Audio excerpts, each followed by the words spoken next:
Well, hello everybody. I hope you guys are doing well. So today we'll be talking about Le Bourgeois Gentilhomme by Molière. If you want, you can call it The Bourgeois Gentleman, which I believe is the English translation. There are some other English translations as well. But yeah, I'm going to wait to see who's joining before we kind of jump into the discussions. So yeah, while we're waiting, I'll just tell you what I'm reading. So I'm currently I just finished today the Lay of Marie de France. So Marie de France was a 12th century poet who wrote these essentially what's read like fairy tales. But they are fables that she had heard and then she wrote in verse, and they are so cool. There's shapeshifters, there's a werewolf, there, but it's essentially the idea of the fenamorse, and so the idea is that love exists outside of marriage, and the husbands in these stories are like really abusive and they lock up their wives in towers. But yeah, just finished that. I have been listening to Gregor the Overlander by Suzanne Collins on audiobook. Suzanne Collins, of course, being the author of The Hunger Games.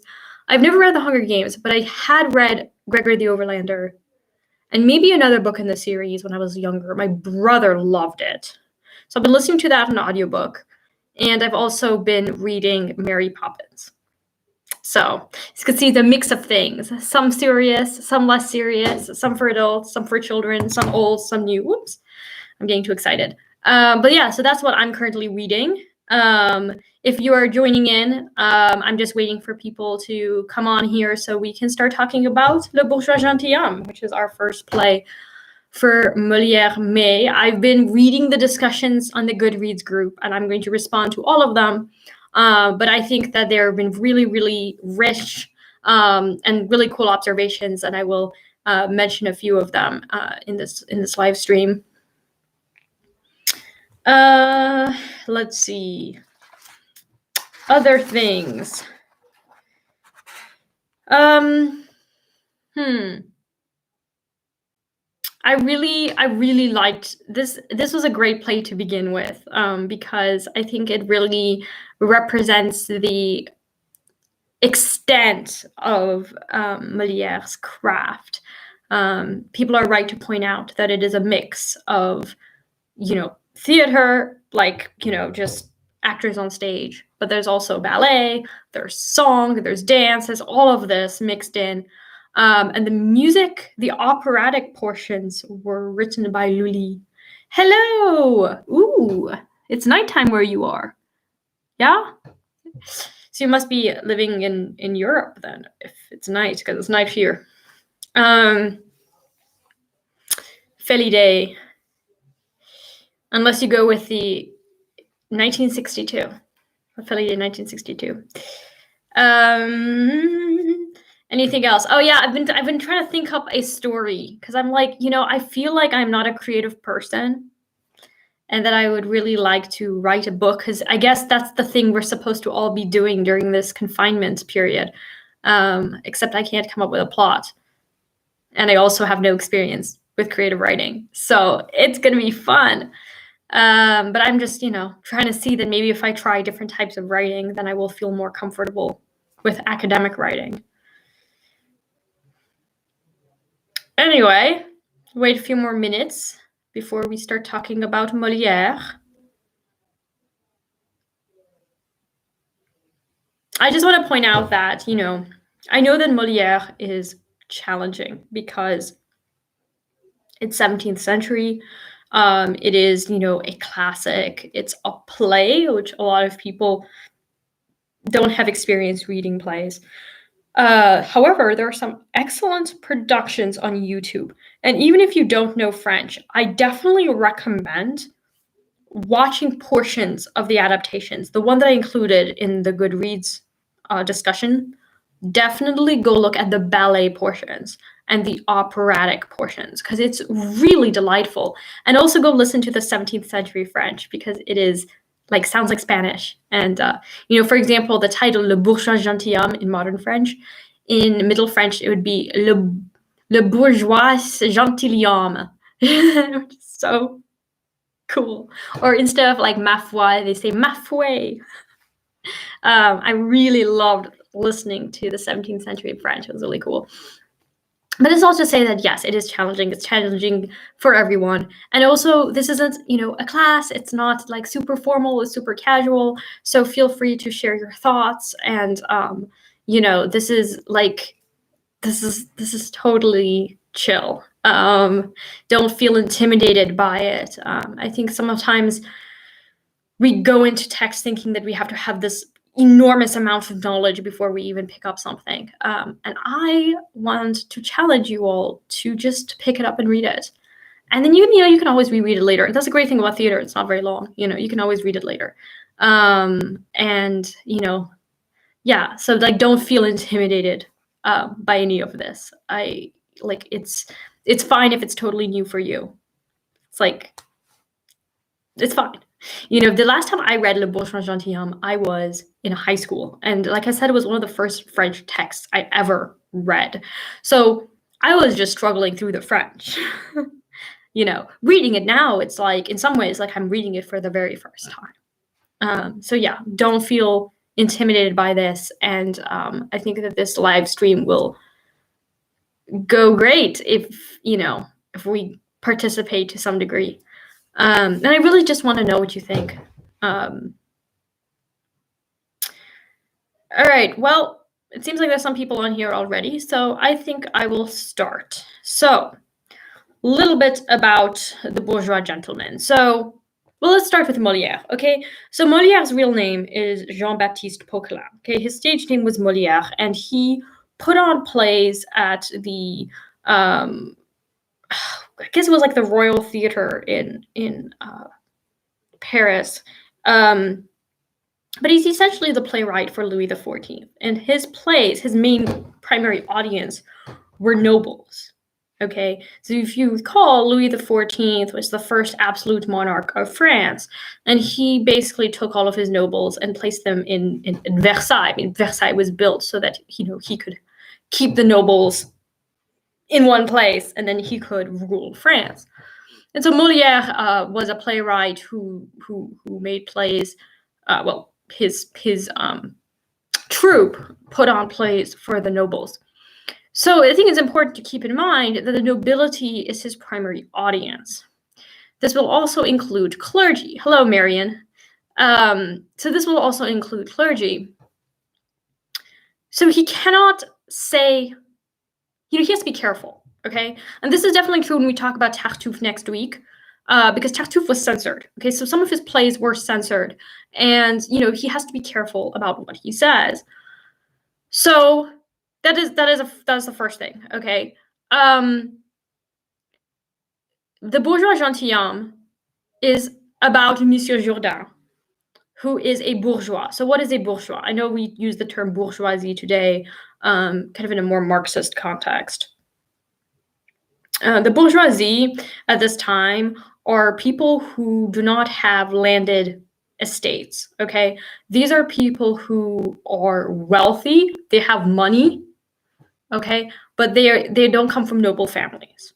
So Monsieur Jourdain has a lot of money, and we note that he has a lot of money because there is the character of Dorante, who basically comes begging to Monsieur Jourdain for money. So the bourgeois could be wealthy, I mean, in this case, even wealthier than the nobles, but he doesn't come from the same social class. And what Molière is doing, of course, is ridiculing Monsieur Jourdain, who, he wants to be a noble, but he just simply doesn't have what it takes. He can't sing, he can't dance, he can't joust, he can't, or fence, he can't, any of these things. And then when he tries, it's all very just ridiculous. He wants his daughter to marry nobility, which of course leads to the second half of the play where he has to be deceived because no one can talk sense to him. Looking forward to this. I've been thinking about René Girard for a while, and playwrights offer working hypotheses for mimetic desire. Oh yeah, is it the scapegoat? The scapegoat? I remember reading parts of it. I think that's where he talks about mimetic desire. Oh, I gotta turn off my phone.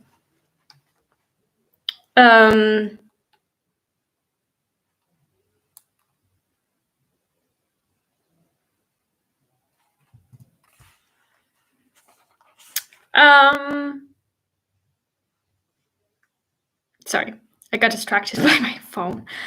Anyway, I don't even remember where I was.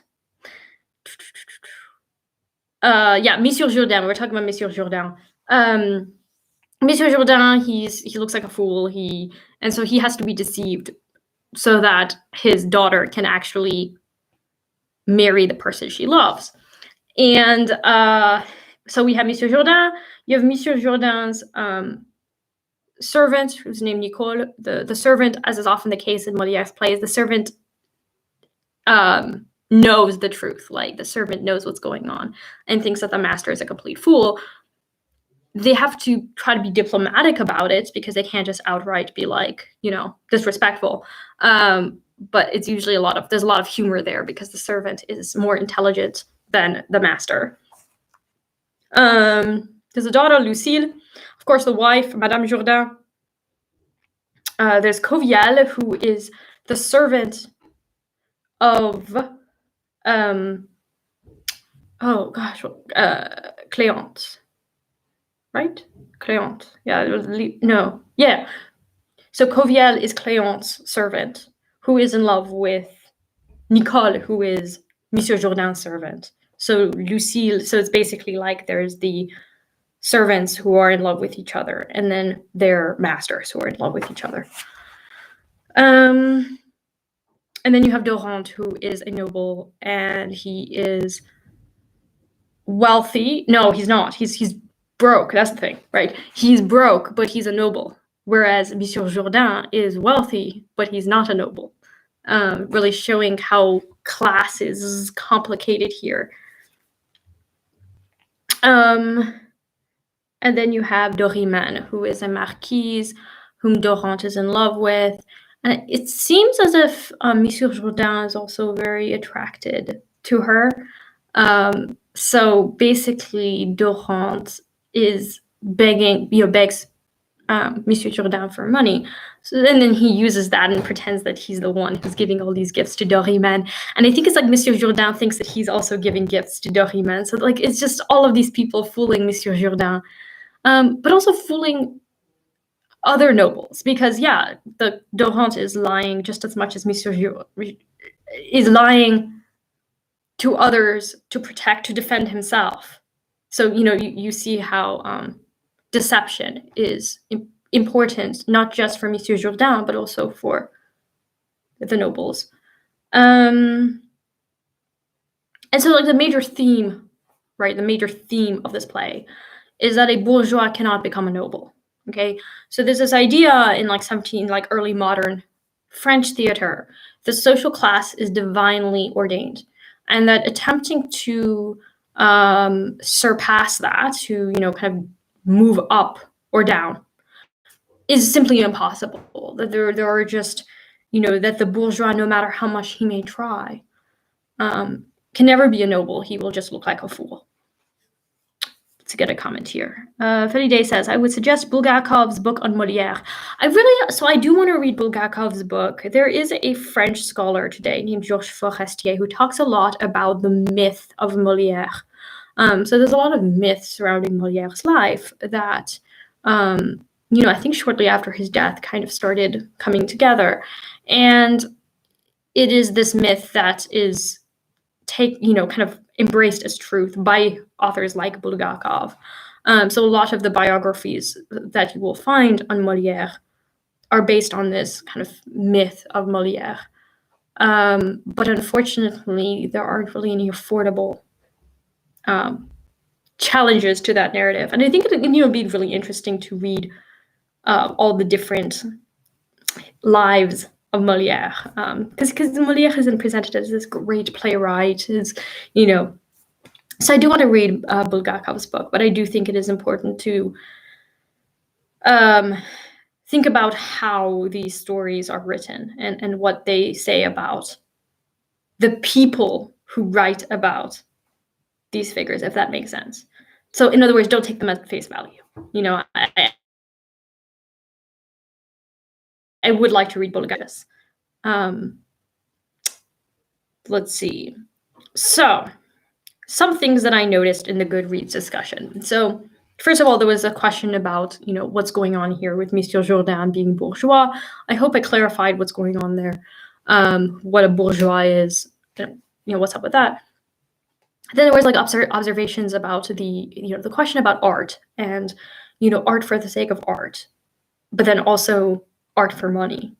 And there's, you know, this in the first scene of the first act, there is this debate between the master of dance and the master of music, or song, basically. And the master of dance, the maître de danse, is like, you know, we're selling ourselves to Monsieur Jourdain. He doesn't appreciate our craft. I mean, this is just a waste of time and a waste of art. And the master of song is like, but he pays really well. And the master of dance is like, oh, I can't believe you would even say that. I can't believe that you will sell art. But then, you know, right in the next scene when Monsieur Jourdain enters, guess who's trying to win his attention? The master of dance, as well as the master of music. So, you know, it's also about the entire industry surrounding this. I don't know, that it seems like a commentary too about not only about art and whether art can be sold, but also about how people exploit ignorance and people's insecurities. You know, it's like Monsieur Jourdain, like, and it's not even just these people are trying to teach Monsieur Jourdain. He just wants to be flattered. So they just flatter him like, oh, this is so great. This is so wonderful. He's just not, I mean, it's really a mess. But then there are times when it seems to me anyway, that Monsieur Jourdain is the adult in the room. Like, I remember that, you know, the master of philosophy, he comes in, right? The master of philosophy comes in, and Monsieur Jourdain is like, who are you? And he's like, well, I'm the master of philosophy. I talk about Seneca, and Seneca, being a Stoic, was all about trying to, you know, not be overcome by your passions. He's like, you know, it's about not being overcome by your passions. And what happens? Of all of the different masters, all of the different teachers in the room, the one who causes the most drama is the master of philosophy. And Monsieur Jourdain is like, I'm done. This is ridiculous. And suddenly, of all of the people there, the person who is the most mature and level-headed is Monsieur Jourdain. And I think that's just so interesting. You know, it's a very nuanced critique of the upper classes. So on the surface level, Monsieur Jourdain is being targeted, and, you know, these bourgeois who are trying to be nobles. And of course, you know, the nobility who are watching the play are like, oh, ha, ha, ha, look at this fool thinking he can be like us. But on a very deeper level, it also targets and, you know, shows the parallels between Jourdain and his, you know, the deception, and also the nobility, and they're, you know, they're being threatened. I mean, they're being threatened by the bourgeoisie. You know, these people keep thinking that they're above all of this, but really, the people with the money are the ones who are running, who are the ones with the power in many ways. You know, yeah, maybe Monsieur Jourdain can't dance and sing, but he has the purse. You know, he has the money that the nobles suddenly need. So yeah, that is what I came across. I just think that, yeah, I chose this play because I thought it would be the most enjoyable. I mean, there's what did you guys think about I'll post some questions. What did you guys think about the deception, right? The great deception scene in the second half when Cléante and his servant decide to pretend to be like a Turkish sultan. Um, it's so ridiculous, but also like, um, you know, you could probably say it's racist. I mean, what purpose does it serve? You know, like what's going on there?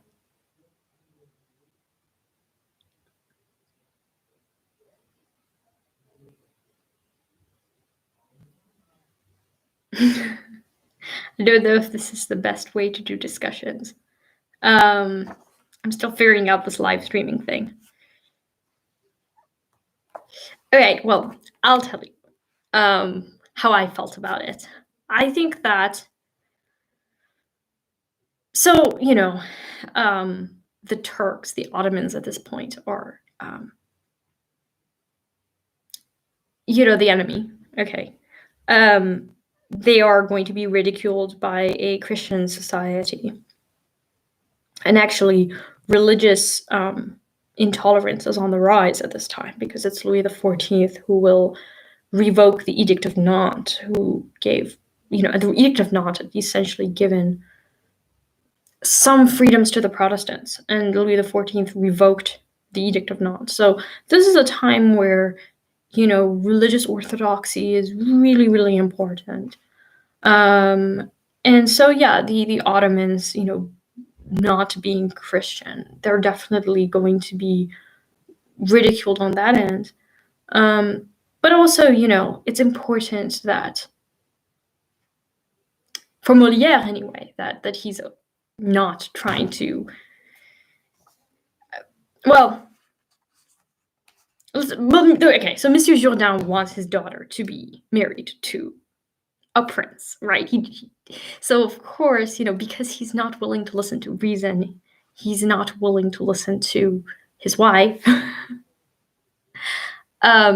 They decide they're going to disguise themselves as as Turks, okay, and they're speaking gibberish the whole time. It was such a cheesy deception. I immediately thought of Aladdin pretending to be Prince Ali. I think I remember that scene. It's been so many years since I saw Aladdin. It is such a cheesy deception, which I think only further highlights how stupid Monsieur Jourdain is. Right? Like that he would even fall for the deception. I mean, it's so outrageous too. Like, it's not even just some random Turkish noble. Like that would in itself be outrageous. But that he's the great sultan. Like, it's just yeah, it just totally shows how stupid Monsieur Jourdain is that he cannot see through any of this. Whereas everybody else around him is like, you're a fool. Like, how can you not see this? But he's just so, you know, he's just so delusional. Like, I mean, he just cannot accept reality, he cannot accept that he's going to remain a bourgeois, that he doesn't have class, that his daughter is not going to marry nobility. So they can somehow deceive him with this really ridiculous deception. And there is no reveal at the end. I'd completely forgotten about that. There is no reveal for Monsieur Jourdain at the end. He thinks up until the very end that his daughter has married a sultan, which is hilarious. Like, he never knows.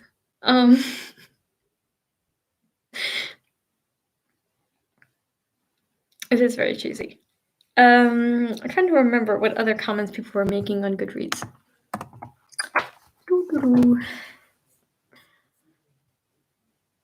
Feel free to share if you have other thoughts about this play.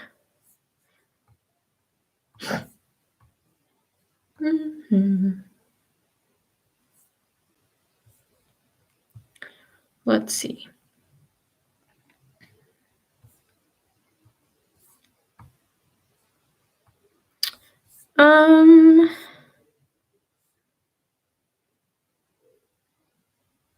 Let's see. So someone said, Ipazia in the group said,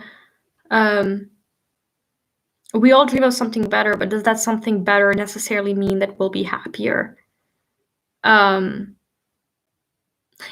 so Cléante, that's a great point. So Cléante initially, when Monsieur Jourdain asks him, "Are you nobility?" he's like, "No, I'm not. I'm petit bourgeois. I'm not nobility." And Monsieur Jourdain is not willing to accept that. He's like, "No, my daughter will only marry nobility." And so that's when Cléante has to play this entire trick on him. But yeah, he accepts himself. He accepts where he is, what his social class is. So does Madame Jourdain. Monsieur Jourdain's wife does also seem to really accept who she is.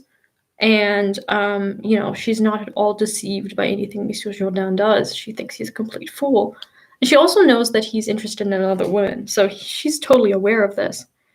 The individual versus the collective. He treats everyone as an instrument to fulfill his ambition. Yeah, I mean, he does. And the reverse is true. Everyone else is using him, right? I mean, they're all using him to ridicule him, to benefit themselves in the case of Dorante. Because he is so delusional, he's open to being exploited. All this preoccupation with class mobility is bringing to mind French fairy tales. So maybe the Aladdin connection is not accidental. No, I think that is a perfect point. God, we should do French fairy tales because they're not the Disney ones. And that is a great point. Also, like when I think of the fables of La Fontaine, which are based off of Aesop's fables, it's very sober. It's very like these. It's a pretty pessimistic look at society.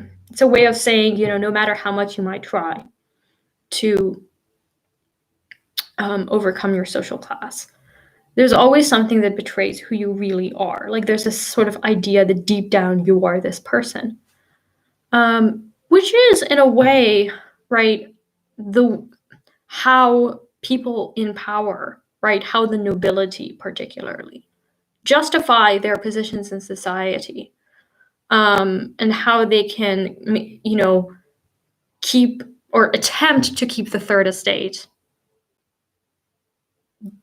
at the very bottom by saying, oh, well, this is who you're called to be. God has called you to be a peasant. So why do you want to be a noble? You should be happy to be a peasant. This is who you really are. So if you don't know what the third estate is, for people who don't know, there's 3 estates, right? In France before the French Revolution, there were 3 estates. So there's the first estate, which is the king and the nobility. Second estate is the priestly class, and the third estate is everybody else, peasants predominantly. And class mobility. Which French fairy tales come to mind when it comes to questions of class mobility? What came to mind for me was actually another playwright, Marivaux, who essentially he wrote a play where, and I think Shakespeare does something similar actually, where like the master and the servant disguise themselves as the opposite, and basically in the end it's just who they really are is revealed at the end. It's like no matter what, something about the way that they behave like betrays who they really are. But yeah, which French fairy tales come to mind? I need to review my fairy tales.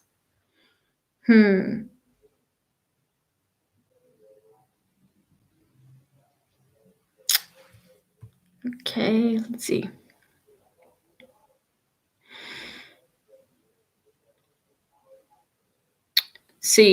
More of that comment. Can creation and money be compatible in a world where we tend to monetize everything we do?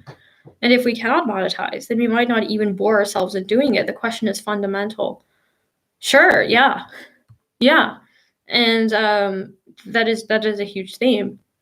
And also, I think going even further, what happens when you're monetizing your art?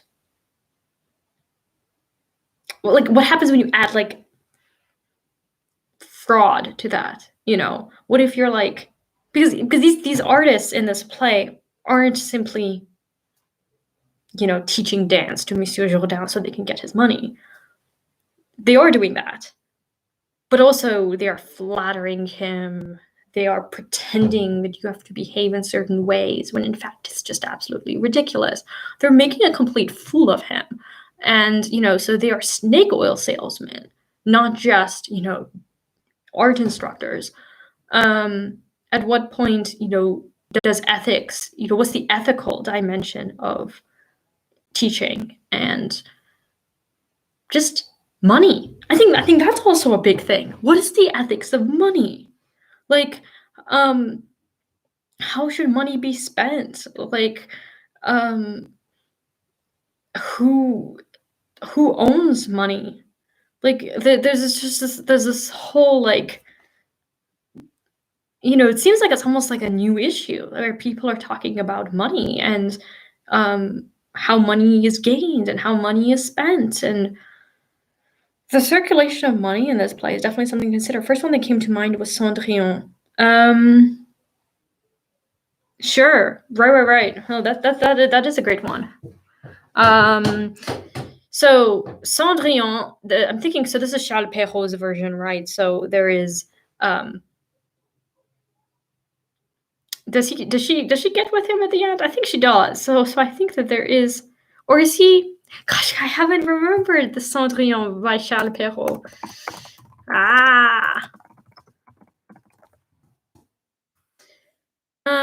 Charles Perrault.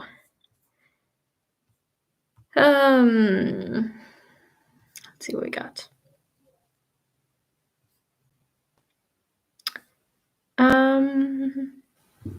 Let's see what it says.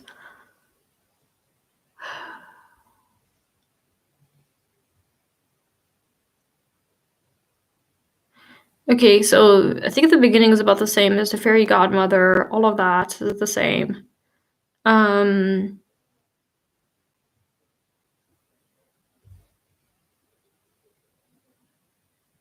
think she gets with him at the end, doesn't she?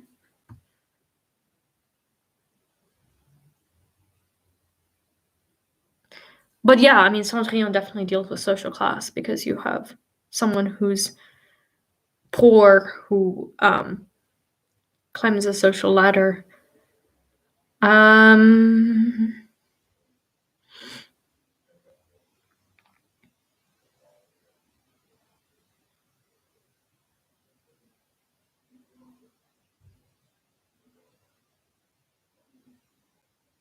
I wonder if Cinderella, the reason why I'm pausing is I wonder if Cinderella was originally supposed to be a noble or like someone of an upper class who was then just enslaved by the stepmother once she married her father. That's my question, because that would then come full circle where she gets the prince because the prince recognizes that she's actually like she's an aristocrat. I don't know though, because then it would come full circle and that would really be a more similar kind of concept to what we're dealing with here. Philly Day says Virginia Woolf and some friends pulled off a similar stunt disguising themselves as foreign nobles and got a tour of a ship. Oh, that's great. That's great. Actually, I probably should tell you this story. It's actually pretty funny. So my dad is Indian, okay? He's American, but he's Indian American. And at the time, this was like, I think the 70s. And just as the people in 17th century France, like had a certain, they didn't know what the Ottomans were, they hear about them, but they didn't really know much about their culture or anything. So anybody that looked foreign was considered a Turk. Something similar, it seems. My dad was in the South, and actually, so he was at Keeneland, which is a horse racing park in Kentucky. And basically, they thought, so he was there for a race, or he thought, he was just going to visit the park. They thought he was a sultan or from Saudi Arabia, or like some like prince from Saudi Arabia. So they take him backstage, they show him the horses. They bring him in, he's sitting with all of these like noble people from Saudi Arabia betting on horses. My dad is sitting on his hands, like not even blinking, like, I hope to God I don't accidentally bet on a horse. And it's so funny. He's like telling me they thought I was like a Saudi Arabian prince. Because I guess it's, so I mean it can work. Like, you know, I mean, if you think you look like nobility, like that's too funny. I wonder how it worked out for Virginia Woolf.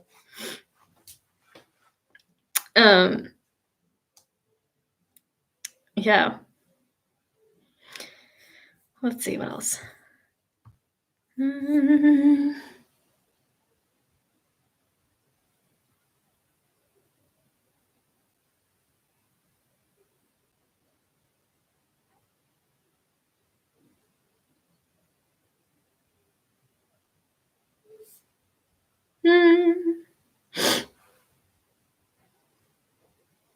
Yeah, exactly. So Laura talks about Dorant being just as fraudulent as Monsieur Jourdain.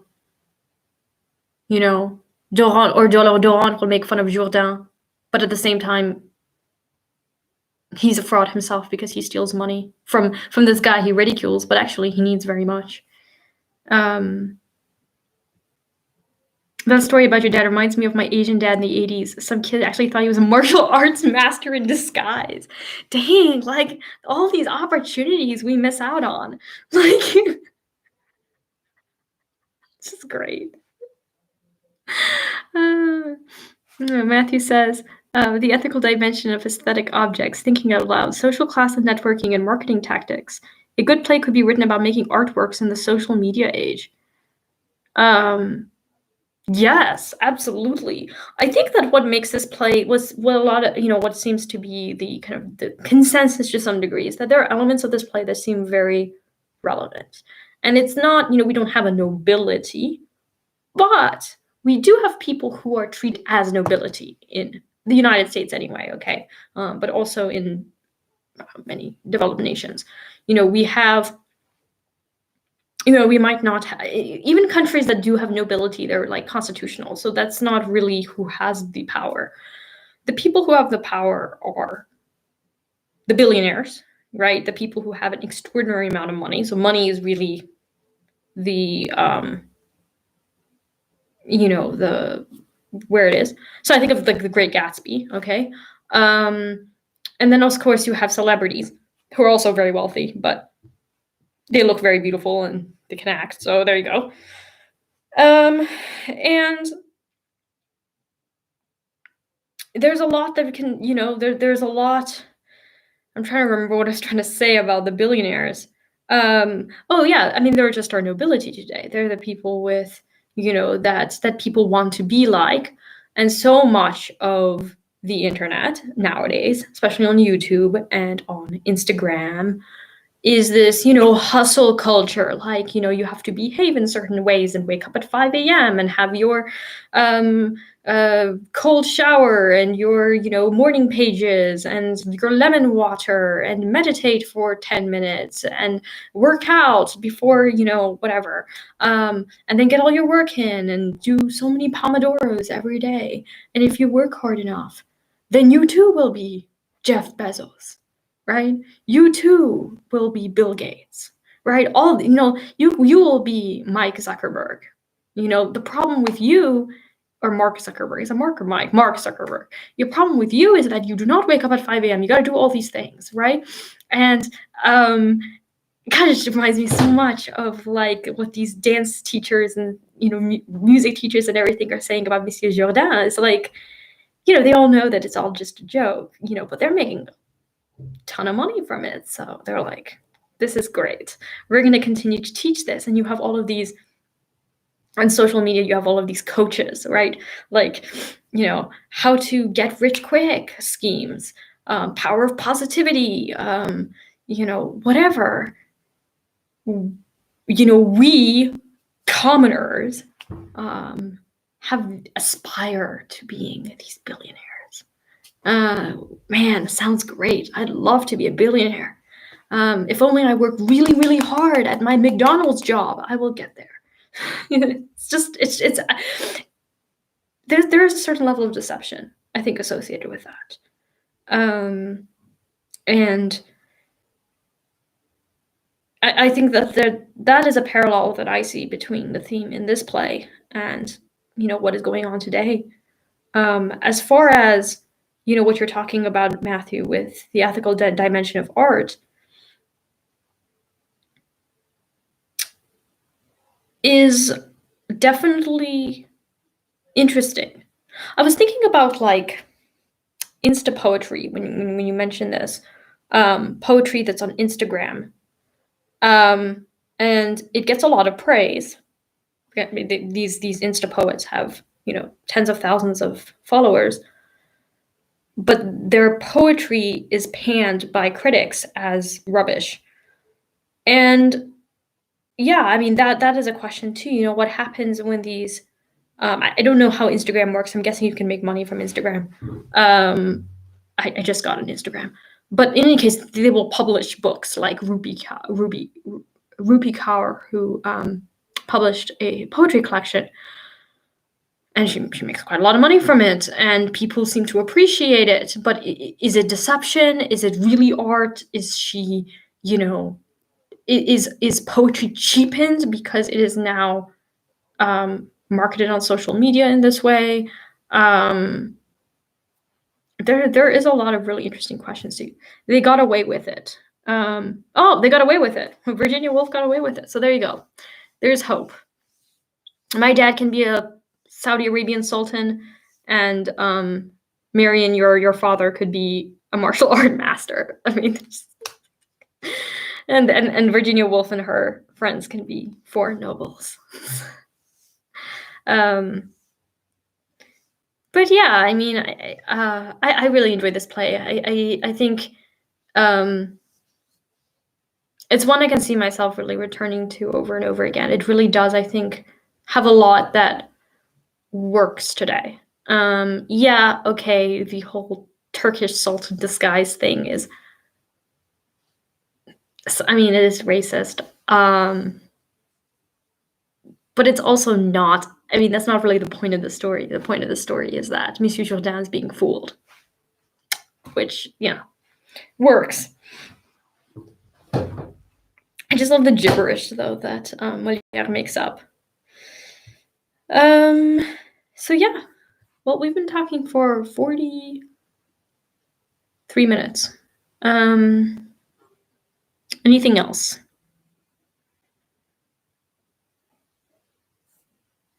I mean, I guess I'll ask you, what parallels, so we've been talking a little bit about parallels between some of the themes in Molière's play and what's going on now. Are there other parallels that you noticed, or differences, or, certain characters you found more interesting than others? My favorite character is probably Mrs. Jourdain, Madame Jourdain. I think she's my favorite character because she is like presented as, oh, the silly woman, but like she knows exactly what's going on. She's perfectly aware of what's going on.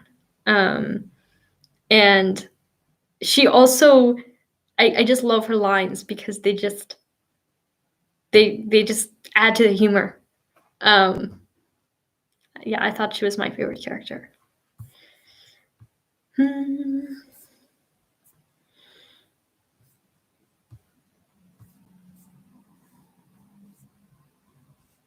Madame Jourdain was my favorite too. What do you need dancing lessons for at your age? Oh, thank you, Matthew. Have a good night, afternoon, morning, whatever time it is in your world. What is the one?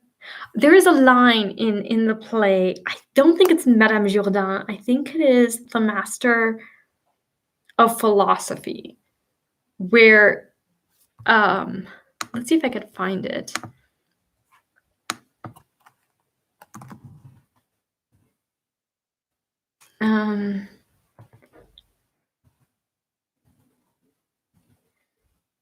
No, let's see.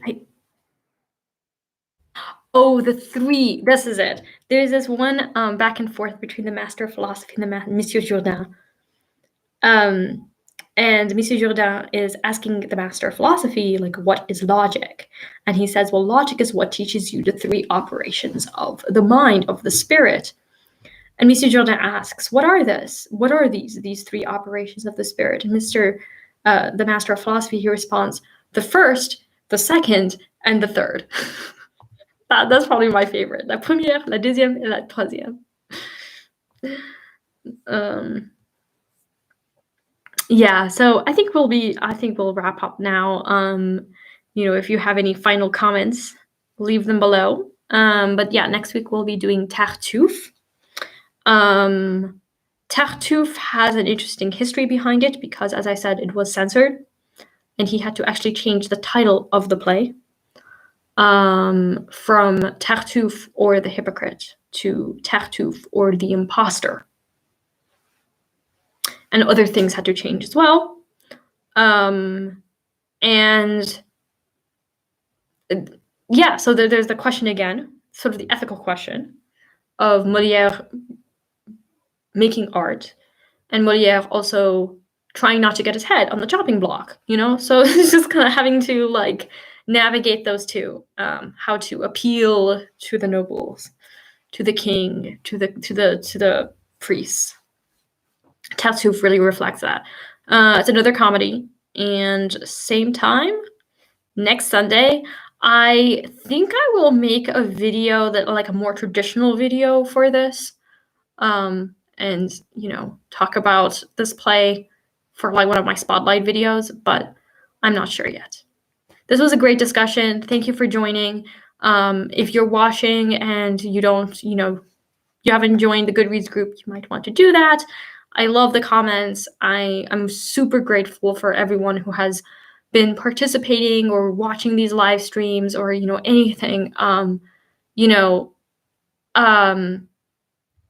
For a channel of my size, I don't have a big channel. I'm really grateful for people taking time to read even one play or to join in. So thank you. I love seeing new faces, new names, and also people who have been coming week to week. So thank you. I hope you guys have a great day, night, whatever time it is in your world, and a great week.